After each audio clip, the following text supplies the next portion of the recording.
All right guys, so we're gonna have a little look at Abmat Crunches. It's a fantastic movement. It tends to often be a bit overlooked. It's kind of like a redundant exercise, or it's too easy.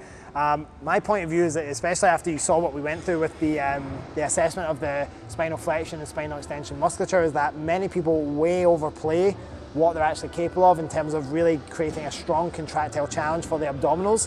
And often it is also accompanied by tons of momentum and inertia, and there's just all sorts of crazy stuff added to the mix. But when we actually slow things right down and we really focus on the abdominals doing their job as spinal flexors, and especially if we get the breathing right as well, because that has a big part to this as well, especially if we want to get those abdominal musculature fully shortened. We need to know when to inhale and exhale and all these things as well.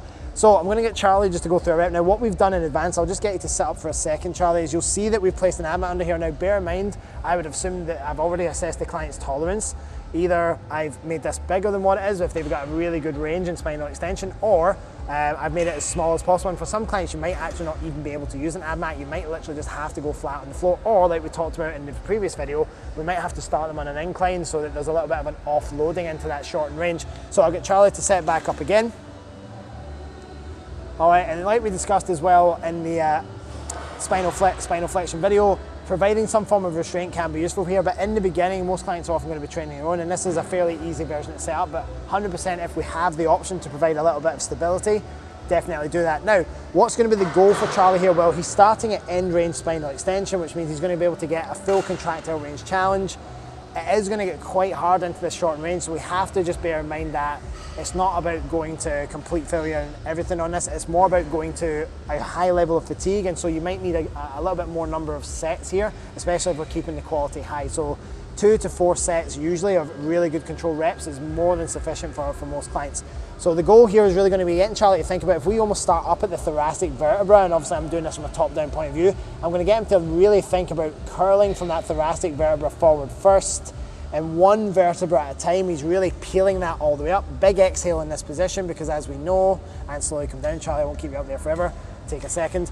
So the reason why we exhale at that end range is that we know that when we breathe in, for example, big breath in, Charlie, you notice that that rib cage expands and lifts and elevates. So as we exhale, that rib cage is able to come closer down to the pelvis. And so if I get Charlie to go again, as he reaches that top position, when he exhales, that allows him that last little bit of fold just to get those abdominals completely short. And this is something that we're not spoke about up to this point, but we'll talk a little bit more during the practicals, is actually how breathing can affect your positioning and how you lengthen and shorten other musculature as well. But it just tends to be very pertinent to the abdominal musculature, because it obviously has a massive effect, because it's literally the most local that effect can actually be. But it definitely has other effects on things like the lats and the pecs and how well those can move as well. So we'll get Charlie to do one more. So what we don't want to do with clients in these positions, because obviously he's going to get weaker, we don't want to force them into end range when they're fatigued. We want them to naturally reach a certain state of fatigue. The best way we can help our clients with abdominal crunches is simply to provide a little bit of restraint, just to take some of those hip flexors doing some work, take them out of the equation, and allow him to focus just on his abdominal musculature. Now, like I said, if this is too hard, and also you can do mechanical drop sets as well. Say Charlie was able to do this, we might get him doing this, and then we might actually remove the Abmat just to reduce the range of total spinal flexion he has to go to, but also that end range spinal extension as well. And that can be a good way for him to extend the set. And if we wanted to, we can then help him up onto a bench, and we could do the same thing as well.